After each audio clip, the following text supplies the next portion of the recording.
Assalamu alaikum guys, I hope you are doing well. I am Mohammad Tayyib and today our topic is regarding to unlawful consideration और unlawful object. ये दो जो है ना वो basically terms use होती हैं कॉन्ट्रैक्ट एक्ट में, उनको आज जो है ना हम अंडरस्टैंड करेंगे कि बेसिकली है क्या. देखिए कॉन्ट्रैक्ट एक्ट हमने शुरू किया हुआ था, 3 to 4 लेक्चर हम ऑलरेडी उसके डिस्कस कर चुके हैं. Lawful consideration and lawful object, इसके वाले से हम डिस्कस करेंगे. सबसे पहले हम ये समझ लेते हैं कि कॉन्सिडरेशन और ऑब्जेक्ट होता है. एग्जाम्पल, ये दो पार्टीज हैं, तो इन दोनों पार्टीज ने आपस में जो है ना वो एक कॉन्ट्रैक्ट साइन किया. फॉर एग्जाम्पल कि ये ए पर्सन है, ठीक है, इसने इस बी को ऑफर की कि मैं आपका जो है ना वो जो जी नंबर वाला हाउस है ना वो मैं बाय करना चाहता हूँ, ठीक है, और उसके बदले में मैं आपको जो है वो 20 लाख रुपया दूंगा, ठीक है. तो अब ये दोनों इस पर्सन ने इसको ऑफर की, बी ने उसकी ऑफर को एक्सेप्ट कर लिया, ठीक है, और ये दोनों जो है ना वो कॉन्ट्रैक्ट में आ गए क्योंकि इन्होंने प्रॉपर ऑफर और एक्सेप्टेंस की, ठीक है. और ये बेसिकली जो इन्होंने ये डिसाइड किया कि बी ने बोला कि मैं आपको जो है ना वो अपना घर जो है वो सेल करने के लिए तैयार हूँ. तो ये बेसिकली जिस चीज़ के ऊपर एग्रीमेंट हो रहा है, ठीक है, डेट इज़ एन ऑब्जेक्ट, ठीक है. ये जो घर है इसको हम ऑब्जेक्ट कहेंगे. यहाँ पे अब देखें पाकिस्तान लॉज में आप कोई भी पर्सन जो है ना वो घर, अगर तो वो ऑनर है, ठीक है, लॉफुल ऑनर है, उसके पास पोजेशन है, वो उसका मालिक है, तो वो अपना घर सेल कर सकता है, ठीक है. अगर तो उसके पास अपनी गाड़ी है, वो गाड़ी का ऑनर है, ठीक है, तो वो गाड़ी सेल कर सकता है. तो ये क्या है, गाड़ी, घर, ठीक है, या कोई भी ऐसी चीज़ है जिसके ऊपर कोई पर्सन एग्रीमेंट कर रहा है, ठीक है, तो वो जो चीज़ होगी वो ऑब्जेक्ट होगा, ठीक है. तो ऑब्जेक्ट क्या होप सो को समझ लगी होगी आपको. कंसिडरेशन बेसिकली होता है कि जो एक पर्सन उसके बदले में जो है समथिंग इन रिटर्न दे रहा है. जैसे कि ये पर्सन इसको अपना घर जो है ना वो दे रहा है, ठीक है, तो ये जो है उसके बदले में इसको 20 लाख रुपया दे रहा है, ठीक है. तो that's is a something in return, ठीक है. तो ये जो कंसिडरेशन है वो in the form of money भी होता है, ठीक है, in the form of services भी होता है. समटाइम आप किसी के घर जो है ना वो सर्विसेज परफॉर्म करते हो कि आप जो है ना हमें जो है ना ये काम कर दें, तो इसके बदले में हम जो है ना आपका ये काम कर देंगे, ठीक है. ये सम टाइम ये होता है कि फॉर एग्जांपल ए और बी के दरमियान एग्रीमेंट हुआ कि मैं आपको अपना जी वाला जो घर है वो दे देता हूँ, ठीक है, और ए कहता है चलो ठीक है जी, मैं आपको जो है ना वो अपना जो लैंड है मेरी, ठीक है, जेड सिटी में, मैं वो लैंड आपको ट्रांसफर कर देता हूँ, आप मुझे अपना कर देते, ठीक है. तो ये बदले में कुछ दे रहा है, जो समथिंग इन रिटर्न में आ जाए, डेट इज़ अ कंसिडरेशन. और जिस चीज़ पे एग्रीमेंट हो रहा है, कॉन्ट्रैक्ट हो रहा है, ठीक है, डेट इज़ अ ऑब्जेक्ट, ठीक है. तो आई होप सो कि ऑब्जेक्ट की तो आपको समझ लग गई होगी, और जो है ना वो कंसिडरेशन यानी कि जो बदले में दिया जा रहा है, तो आई होप सो कि आपको जो है ना वो कंसिडरेशन और ऑब्जेक्ट की जो है ना वो समझ लग गई. अब लॉफुल कंसिडरेशन और लॉफुल ऑब्जेक्ट बेसिकली होता है कि जिसको लॉ ने रेगुलाइज किया है. जैसे कि फॉर एग्जांपल अब मैं इस घर का मालिक हूँ, तो मैं अपना घर जो है ना वो सेल कर सकता हूँ, तो घर जो है वो ऑब्जेक्ट है, ठीक है. उसके इवज में जितने मैं पैसे लूंगा, ठीक है, दैट इज अ कंसिडरेशन, ठीक है. पैसे लेता हूँ या जो है ना वो बदले में कोई और ज़मीन ले लेता हूँ उससे, ठीक है, तो डेट्स इज़ अ कंसिडरेशन, जो कि मैं समथिंग रिटर्न ले रहा हूँ, ठीक है. तो सर फ्रेडरिक पुलॉक कहते हैं कि contract is mayor a legal bond, ठीक है, which is moral promise back by the lawful intent, ठीक है. तो ये बेसिकली जो है ना वो कॉन्ट्रैक्ट होता है अकॉर्डिंग टू सर फ्रेडरिक, ठीक है. अगर इसके बाद रेलिवेंट प्रोविजंस की बात करें तो वो सेक्शन 2D जो कि कंसिडरेशन को डिफाइन करता है, सेक्शन 23, 24, 25, 65 ऑफ कॉन्ट्रैक्ट एक्ट, ठीक है. क्रॉस रेफरेंस में ट्रांसफर ऑफ प्रॉपर्टी आता है, स्पेसिफिक रिलीफ एक्ट आता है, पिन लॉ, और उसके बाद QSO आता है, ठीक है. अगर हम इसके मीनिंग की बात करें जो कि कॉन्ट्रैक्ट एक्ट में बेसिकली डिफाइन किया गया है, सेक्शन 2D,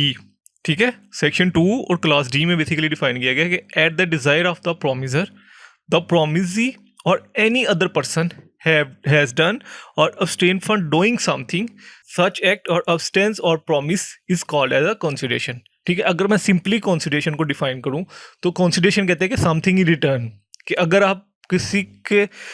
के लिए कुछ सर्विसेज प्रोवाइड कर रहे हैं, या अगर आप किसी को कोई चीज़ दे रहे हैं, तो उसके बदले में जो आप उसको चीज़ दे रहे हैं, ठीक है, दैट्स इज अ कंसिडरेशन, ठीक है. तो कंसिडरेशन जो है ना वो किसी भी फॉर्म में हो सकती है, वो in the form of money भी हो सकती है, in the form of services भी हो सकती है, in the form of land भी हो सकती है. कोई भी चीज़ जो है ना वो आप समथिंग इन रिटर्न दे रहे हैं, ठीक है. अब अगर आप किसी को ऑफर कर रहे हैं कि जी मैं ये चीज़ लेना चाहता हूँ आपसे, ठीक है, तो उसके बदले में आप उसको जो चीज़ दे रहे हैं, दैट इज़ अ कंसिडरेशन. कुछ ऐसे भी कॉन्ट्रैक्ट है जिसमें आप कंसिडरेशन नहीं देते. ऑब्जेक्ट का वाले से मैंने पहले बता दिया कि अगर आप घर सेल कर रहे हैं तो गाड़ी इज़ एन ऑब्जेक्ट, ठीक है. अगर आप गाड़ी सेल कर रहे हैं तो गाड़ी इज़ एन ऑब्जेक्ट. डेफिनेशन अगर हम इसको देखें तो ऑक्सफोर्ड डिक्शनरी ऑफ लॉ कहता है कि an act forbiddance or promises by one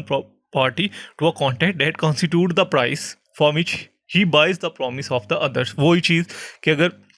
एक पार्टी जो ना किसी के साथ प्रॉमिस करती है तो उसके बदले में जो उसको पैसे दे रही है,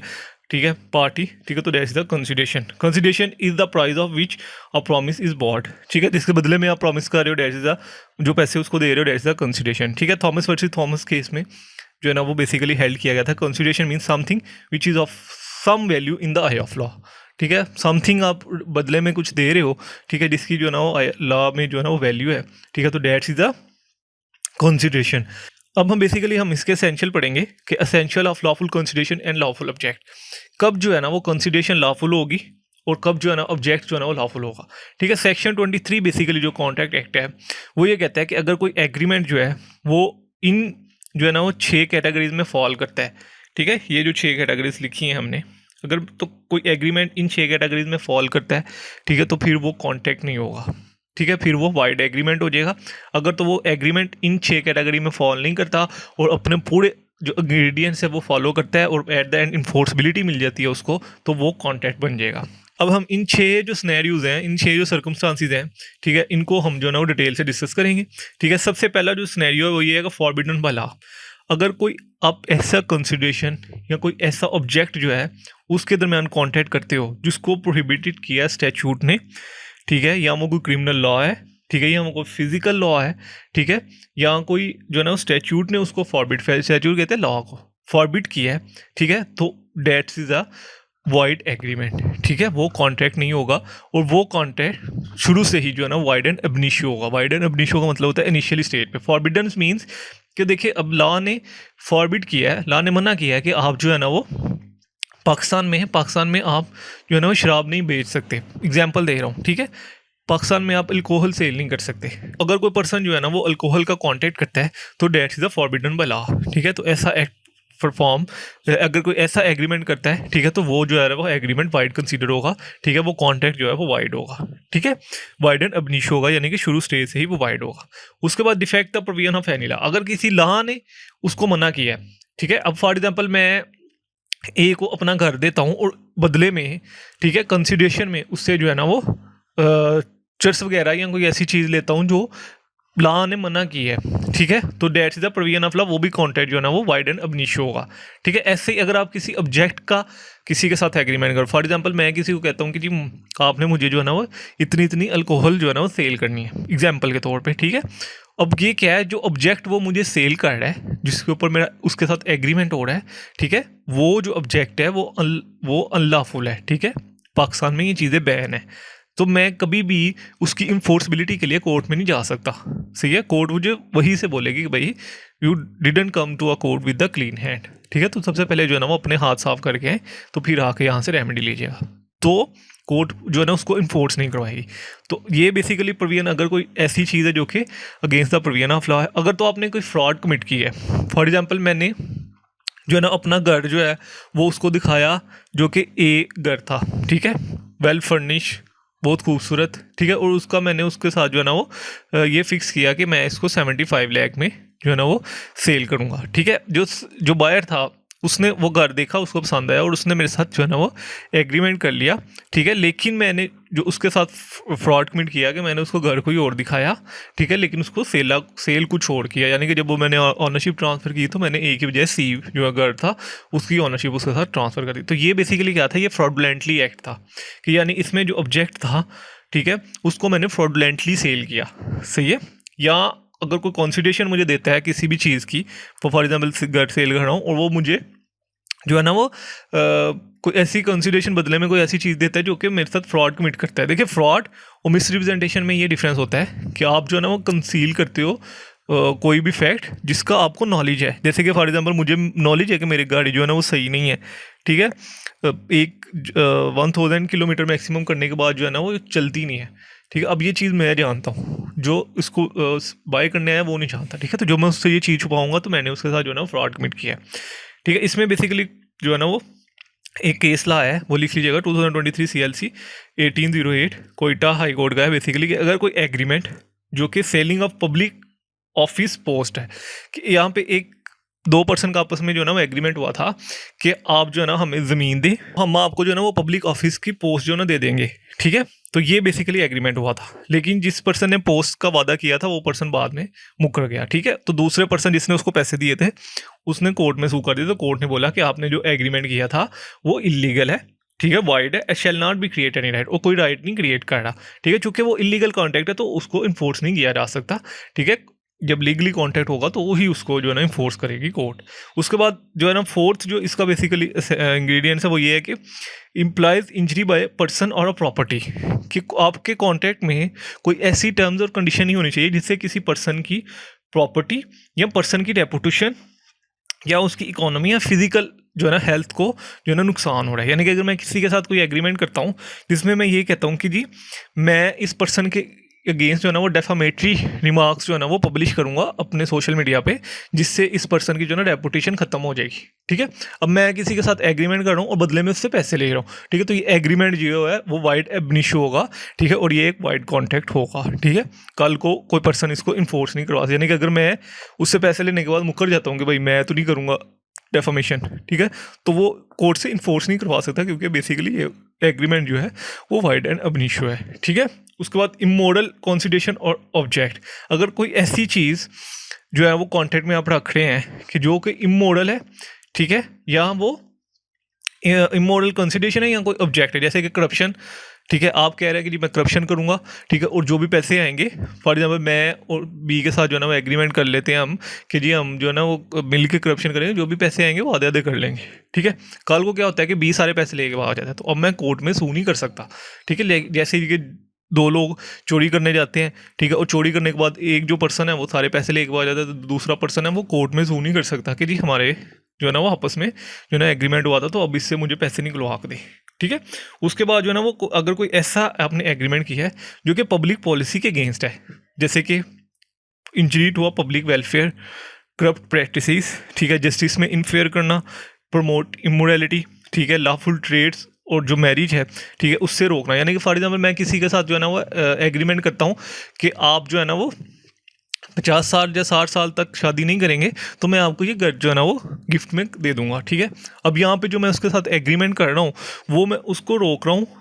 मैरिज से, ठीक है। तो अगर मैं कल को जब वो 50 साल या 60 साल पूरे कर लेता है, ठीक है, वो मुझे शो करता है कोर्ट में कि जी हमारा आपस में जो है ना वो कॉन्ट्रैक्ट हुआ था कि अगर मैं मैरिज नहीं करेगा तो ये मुझे जो है ना अपना घर दे देगा गिफ्ट में, ठीक है, तो वो मुझे सू नहीं कर सकता, क्योंकि कोर्ट कहेगी कि ये बेसिकली जो है ना वो पब्लिक पॉलिसी के अगेंस्ट है ये एग्रीमेंट, तो ये शुरू से ही वाइड एंड अब इशू है, ठीक है। इसको आप कोर्ट में इसमें जो है ना वो इसको इन्फोर्स नहीं करवा सकते, इसकी जो है ना इन्फोर्सबिलिटी नहीं है लॉ में, ठीक है। यही चीज़ जो है ना वो सुप्रीम कोर्ट ने हेल्ड की थी कि if it was forbidden, unlawful और oppose by public policy in term of section 23 of the contract act, तो इसको जो है ना वो आप जो है इसका कोई लीगल इफेक्ट नहीं है और इसको जो है ना वो आप कोर्ट में जो है ना वो इन्फोर्स नहीं करवा सकते, ठीक है। तो ये बेसिकली हमने जो है ना वो इसके असेंशियल पढ़े कि ये 6 असेंशियल्स हैं कि अगर कोई भी एग्रीमेंट इसमें फॉल करेगा तो वो वाइड कॉन्ट्रैक्ट होगा, ठीक है, वो वाइड एंड अब इशू होगा, यानी कि वो शुरू से ही वाइड होगा, उसको आप किसी भी सूरत में कोर्ट में इन्फोर्स नहीं करवा सकते और उसकी कोई लीगल जो है ना वो वैल्यू नहीं होगी, ठीक है। अब लीगल कॉन्सिक्वेंसेज क्या होंगे जब कोई अनलॉफुल कंसिडरेशन या ऑब्जेक्ट होगा। फॉर एग्जांपल मैंने किसी के साथ जो है ना वो एग्रीमेंट किया, फॉर एग्जांपल मैं ये कह देता हूँ कि मैंने किसी के साथ कोई एग्रीमेंट किया जो कि पब्लिक पॉलिसी के अगेंस्ट था, तो पहली तो चीज़ ये है कि वो शुरू से ही वाइड एंड अबनिश होगा। वाइड एंड अबनिश का मतलब है कि इनिशियल स्टेट से ही वो वाइड होगा, ठीक है। दूसरी चीज़ ये होगी कि नो लीगल राइट्स और ओब्लिगेशन राइजेस, ठीक है, कि जो शुरू से ही कॉन्टेंट वाइड हो उस पर ना तो कोई लीगल राइट्स जो है ना वो क्रिएट होता है ना ही कोई ऑब्लिगेशन क्रिएट होती है, ठीक है। ये बेसिकली इस मैगजीन पे बेस करता है एक्स टोरपिकूजा नॉन ऑडिटर एक्शन, no action arise for an immoral cause, ठीक है। उसके बाद जो है डॉक्ट्राइन ऑफ इन पेरी डिलिक्टो जो है ना बेसिकली इस पे अप्लाई होती है कि अगर तो दोनों पार्टीज का फॉल्ट है। अब जैसे कि मैंने पहले भी एग्जांपल दी कि 2 पर्सन जो है ना वो चोरी करते हैं और ये आपस में एग्रीमेंट कर लेते हैं कि जो भी पैसे होंगे वो हम आधे आधे कर लेंगे, ठीक है, लेकिन एक पर्सन जो है ना वो लेके सारे के सारे पैसे भाग जाता है, ठीक है। तो ये जो एग्रीमेंट था, ठीक है, ये शुरू से ही वाइड था, दोनों पार्टीज ने बेसिकली जो है ना वो लॉ को वायलेट किया, तो ये दोनों पार्टीज जो है ना इसको इन्फोर्स नहीं करवा सकती। उसके बाद इसकी कुछ एक्सेप्शंस भी हैं। एक्सेप्शंस ये हैं, देखिए लॉ में ना एक वर्ड यूज होता है केविट एम्प्टर, इसका मतलब ये है कि buyer must be kept away. Easy wording में कि अगर मैं कोई चीज़ बाय कर रहा हूँ ठीक है, तो मुझे पहले बाय करने से पहले उस चीज़ के वाले से सारी डिटेल जो है ना वो लेनी चाहिए। ठीक है, ये बायर का जो है ना वो बायर की ड्यूटी है कि वो उसके वाले से सारी चीज़ें जो है ना वो देखे। ठीक है, लेकिन अगर बायर ने जितने भी सोर्सेज थे वो यूज़ करने के बाद भी उसके साथ कोई फ्रॉड कमिट हो जाता है। ठीक है, मान फॉर एग्जाम्पल उसने अपने सारे सोर्सेज यूज़ किए लेकिन फिर भी उसके साथ कोई फ्रॉड कमिट हो गया। ठीक है, तो सेक्शन 65 कहता है कि जो बायर है उसने उसने जो भी लॉस किया है उसको रिकवर किया जाएगा। ठीक है, यानी कि अगर किसी दो पार्टीज के दरमियान आपस में कॉन्टैक्ट होता है, ठीक है, और कॉन्टैक्ट जो है ना वो फ्रॉड पे बेस करता है, तो जिस पार्टी को नुकसान हुआ है, ठीक है, जिस पार्टी के साथ फ्रॉड हुआ है उसको जो है ना वो सेक्शन जो 65 है वो ये कहता है कि उस पार्टी की जो इनोसेंट पार्टी है, ठीक है, उसको जो है ना उसका जो भी डैमेजेस है वो रिकवर करवा के दिए जाएंगे। उसके बाद कोलेटरल ट्रांजेक्शन में ये होता है कि फॉर एग्जांपल ए और बी ने आपस में जो है ना वो कोई ऐसा एग्रीमेंट किया जो कि वाइड था। ठीक है, मतलब पब्लिक पॉलिसी के अगेंस्ट था, हम ये कह लेते हैं कि एक एग्रीमेंट किया जो कि पब्लिक पॉलिसी के अगेंस्ट था। लेटर स्टेज पे उन्होंने फिर से उसी एग्रीमेंट को एक्सटेंड करने के लिए एक और एग्रीमेंट कर लिया। तो अगर आप कोलेटरल एग्रीमेंट या जो है ना सब्सिड्यूरी एग्रीमेंट करते हैं, सब्सिड्यूरी एग्रीमेंट जो कि मैंने भी एग्जांपल दी, वो कोलेटरल एग्रीमेंट से अगर आप 2, 3, 4, 5 एग्रीमेंट करते हैं जो कि इन 6 सिनेरियोज में फॉल करते हैं, जैसे कि यहाँ पे हमने 6 सिनेरियोज पढ़े। ठीक है, फॉर एग्जाम्पल एक पर्सन एक एग्रीमेंट करता है फॉरबिडन बाय लॉ के अगेंस्ट है, दूसरा वो एग्रीमेंट करता है फ्रॉडुलेंटली, ठीक है, तीसरा वो एग्रीमेंट करता है जो कि इमोरल है, ठीक है, और चौथा वो एग्रीमेंट करता है जो कि पब्लिक पॉलिसी के अगेंस्ट है। जितने भी वो एग्रीमेंट करेगा, ठीक है, अगर वो इसमें फॉल करेंगे तो वो शुरू से ही वाइड एंड अब इशू होंगे और वो वाइड कॉन्ट्रैक्ट कंसीडर किए जाएंगे, उनकी कोई इन्फोर्सबिलिटी नहीं होगी, बेशक आप 10 से एग्रीमेंट क्यों ना करें। उसके बाद क्रिमिनल लाइबिलिटीज़ भी इम्पोज होंगी अगर तो वो फ्रॉड, कॉन्स्पिरेसी और अबेटमेंट में फॉल करता है। ये चीज़ें हम जो है ना वो पीपीसी में पढ़ के आ चुके हैं। लॉफुल कंसिडरेशन होगी, लॉफुल ऑब्जेक्ट होगा, ठीक है, तब भी जो है ना वो एक कॉन्ट्रैक्ट जो है वो वैलिड कॉन्ट्रैक्ट होगा। ठीक है, अगर तो अनलॉफुल ऑब्जेक्ट होता है, ठीक है, दोनों में से एक ही चीज़ अनलॉफुल होती है, ठीक है, तो वो कॉन्ट्रैक्ट जो है वो वाइड एंड अब इनिशियो होगा और शुरू से ही वाइड होगा और उसको आप किसी भी जगह पे इन्फोर्स नहीं करवा सकते। ये आज का हमारा टॉपिक था, इसके वाले कोई भी क्वेश्चन हो आप कमेंट से पूछ सकते हैं। इंशाल्लाह जल्द मिलते हैं नेक्स्ट वीडियो में। तो दुआ में यार, अल्लाह हाफ़िज़।